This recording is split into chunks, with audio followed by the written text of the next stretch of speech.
Bonjour chers amis, je m'appelle Vlad Koval et je suis prof de français et d'histoire d'art à l'école numéro 126. Et aujourd'hui, je vous invite à ma leçon d'histoire d'art où on va parler de l'art roman et de l'art gothique, notamment sur l'exemple des cathédrales, et on va apprendre les différences entre les deux styles. Alors, on va commencer. Et pour le début, je vous invite à regarder une toute courte vidéo que je vous ai trouvée, qui vous présente des exemples des cathédrales, de leurs extérieurs et de leurs intérieurs, et qui est destinée à vous faire plonger dans ce sujet, et j'espère qu'elle va vous intéresser. Et lorsqu'on la regarde ensemble, je vais essayer d'expliquer mon choix du sujet. Alors, pourquoi les cathédrales et pas quelque chose d'autre? À mon avis, si on parle du Moyen Âge comme d'une période historique, la plupart des gens, et moi inclus, vont associer cette période aux cathédrales, bien sûr. Et pas seulement pour le fait que cela est considéré un vrai chef-d'œuvre artistique, un vrai chef-d'œuvre architectural, mais aussi pour le fait que c'est un résultat du travail vraiment incroyable, notamment si on prend en considération les particularités, les difficultés même de cette période. Je parle bien sûr des guerres constantes, des graves maladies et de la crise économique. Et malgré tout cela, l'humanité médiévale a pu réaliser un tel chef-d'œuvre. Et cela a été aussi possible grâce au fait que l'Église a pris le pouvoir. L'Église a vraiment dominé cette période et elle avait un but de donner aux gens, de leur offrir, de leur proposer une sorte d'une demeure, une sorte d'une place euh, sécure, sauve, où les gens épuisés déjà de tout ce qui était négatif dans leur vie quotidienne, les gens y pouvaient se sentir vraiment en sécurité. Et pour y attirer le plus de gens possible, et on va aussi rappeler le fait que les villes agrandissaient, s'agrandissaient. Donc, pour rendre cela possible, il fallait bien sûr construire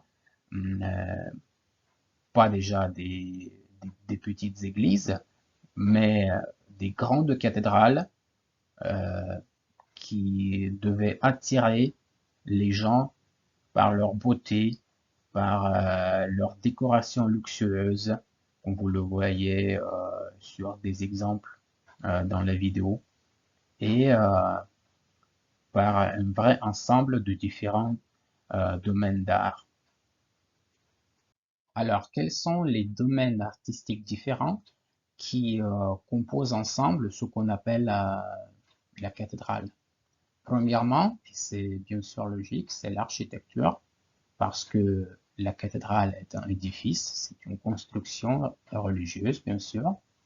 Puis, c'est la sculpture, représentée sous forme des bas-reliefs et des hauts-reliefs et des petites sculptures représentant des êtres imaginaires, des animaux fantastiques, des personnages religieux qui ornaient les murs, les nefs, les tympans, au-dessus des portails d'entrée, etc. Ensuite, c'est la peinture sous forme des fresques qui ornaient des murs d'intérieur des cathédrales. Et ce sont des vitraux, bien sûr. À mon avis, un élément le plus pittoresque et le plus extraordinaire si on parle des cathédrales. Et c'est aussi un élément, le processus de la réalisation duquel était le plus coûteux et le plus dur. Et c'était causé du fait qu'il y avait un grand manque des pigments de différentes couleurs, notamment d'une couleur bleue. Et dernièrement, c'est la musique représentée sous forme d'un instrument musical d'organ qui accompagnait bien sûr les messes et les prières. Et maintenant, on passe aux différences entre les deux grands styles médiévaux. C'est le style roman et le style gothique. Et ici, on peut voir les périodes de temps destinées à chaque style. Et donc, l'art roman était le premier, qui suivait l'art byzantin, qui a beaucoup influencé la construction médiévale, euh, par exemple par l'église de Sainte-Sophie de Constantinople. Et on peut aussi citer le fait que euh, tous les deux styles étaient présents si on prend par exemple le XIIe siècle. Donc l'art roman suivait, était présent jusqu'à le XIIIe siècle et l'art gothique était présent jusqu'à la fin du Moyen Âge. Et ici, on peut voir les territoires où ces deux styles prenaient leur naissance et progressaient. Donc, notamment, c'est bien sûr l'ouest de l'Europe, l'Europe occidentale, tout ce qui est en vert, c'est le style roman, et tout ce qui est en orange et en rouge, c'est le style gothique. Donc ici, on nous parle des caractéristiques de l'architecture romane et de ses particularités en général. Donc, ce qui est spécifique, ce qui est particulier dans ce style, c'est le fait que qu'on commence d'utiliser la pierre pour la construction. Et c'était causé par le fait que les églises étaient très facilement incinérées lors des guerres et lors des batailles. C'est pourquoi on décide d'arrêter d'utiliser le bois et de passer à la pierre, ce qui rend aussi la construction plus coûteuse. Donc, si on parle des éléments typiques des églises et des cathédrales romanes, ce sont bien sûr les voûtes, le système des voûtes en berceau, qui est, euh, qui est la technique des romaines, de l'Empire romain, et ce qui rend aussi la construction plus haute. Et donc, cela donne bien sûr plus d'espace pour des hôtes. Et c'est la grande présence des décorations sous forme des fresques qui racontaient bien sûr des histoires religieuses, chrétiennes. Et euh, malheureusement, la plupart de ces fresques n'est n'est pas déjà présente à nos jours parce que c'était la technique assez fragile, on peut dire. Et ce sont des décorations sous forme des bas-reliefs et des hauts-reliefs sur les tympans. Donc c'est la partie qui surmonte le portail, les portes d'entrée. Et là, on représentait aussi des scènes religieuses. Donc, c'était aussi causé par le fait que la plupart des gens, la grande majorité des gens ne savaient pas simplement lire. C'est pourquoi ils devaient apprendre la religion, l'histoire de la religion en regardant des images qui étaient représentées bien sûr par des fresques ou par des sculptures. Ici, vous voyez l'exemple d'une église, d'une abbaye plutôt de Conques, avec des photos et le schéma. Donc ici, vous voyez l'exemple du tympan des églises romanes et présent aussi dans des cathédrales gothiques. Donc, je vous rappelle, le tympan, c'est une partie qui surmonte le portail d'entrée et qui était décorée par des bas-reliefs et des hauts-reliefs qui racontaient des scènes et des épisodes religieux. Et le plus souvent, c'était l'épisode du jour du jugement dernier, comme vous le voyez sur la photo à droite. C'était le jour où le Dieu a jugé toutes les personnes pour leur bien et pour leur mal qu'ils avaient commis lors de leur vie. Et c'était destiné à faire rappeler aux gens qu'ils entrent un lieu, une place sacrée et qu'il faut s'y comporter d'une manière correspondante. Et ici, on nous rappelle euh, du fait de l'utilisation des éléments tels que l'arc et des contreforts.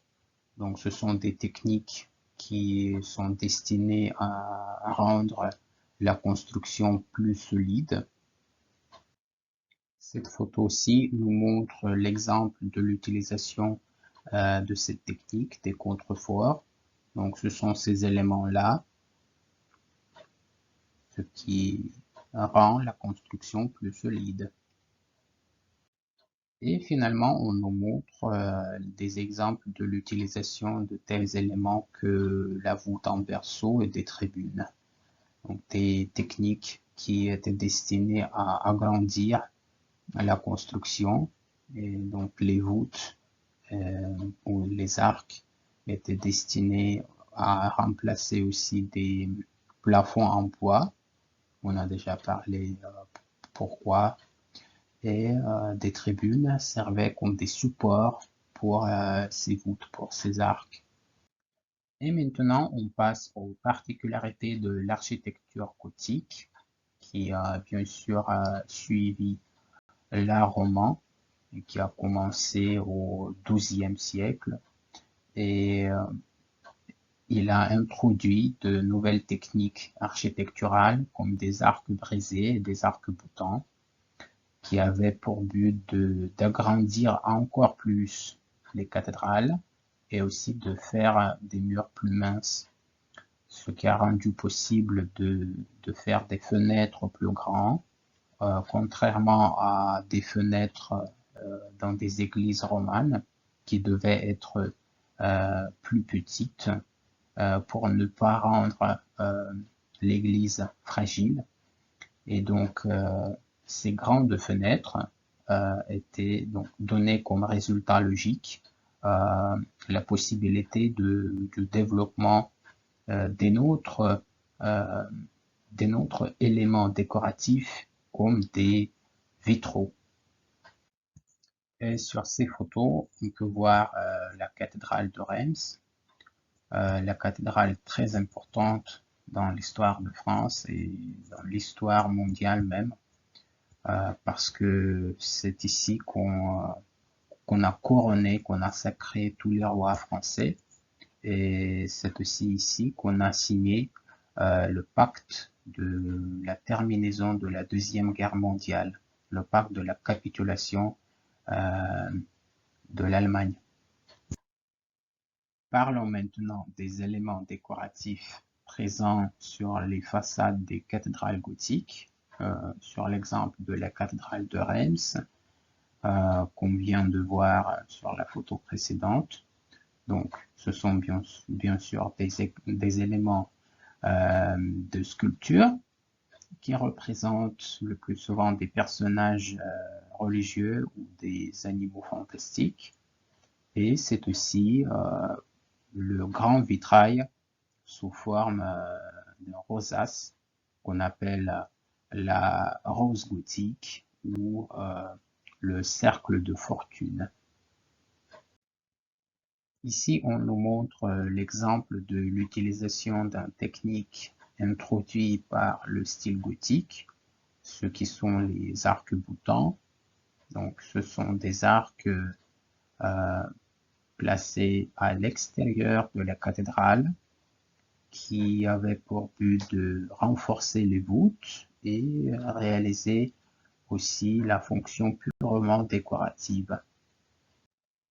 Et puis, on voit aussi l'exemple des voûtes en croisée d'ogive, donc une autre technique présente dans des cathédrales gothiques qui a rendu possible de construire les cathédrales énormément hautes et avait pour but de repartir la charge du plafond et de mieux descendre le poids vers les piliers soutenants.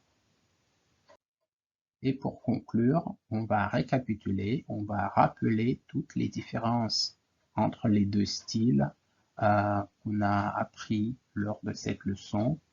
Et premièrement, on va parler des sculptures décoratives, du style roman et du style gothique. Donc, chez le style roman, les sculptures en bas-relief et en haut-relief représentaient les personnages religieux.